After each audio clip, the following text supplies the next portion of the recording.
This is going to be naloxone spray. Now, the way you hold it is you put two fingers like this. It was not the typical high school student assembly at John F. Kennedy High School in Silver Spring.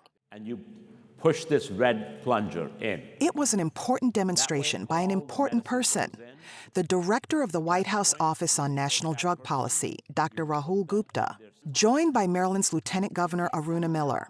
The visit to Kennedy High School is recognition of Montgomery County government and Montgomery County Public Schools' efforts to raise awareness of the problem of illegal opioid use and prevention of overdose due to drugs such as fentanyl. This is not only about the caution of dangers, but also about making sure that young people know that they have the power to change, they have the power to not use or initiate drugs. They also have power to save lives of someone sometimes that are strangers.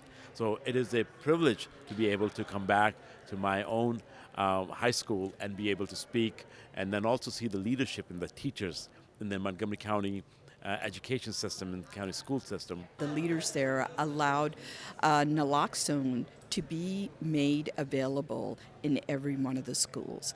That is leadership right there. The VIPs in attendance also toured the school and visited the county-sponsored school wellness center. We are wraparound services. You know, we see the whole student, the family, because we don't just work with the student. We offer positive youth development programs such as Life Skills, which is a evidence-based program. The Wellness Center also provides spaces for families and students to meet with our substance use counselors, where they check in with them on a daily basis or a weekly basis. Illicit opioids are a problem in many communities across the country, and it is also through community activism that communities are addressing the problem.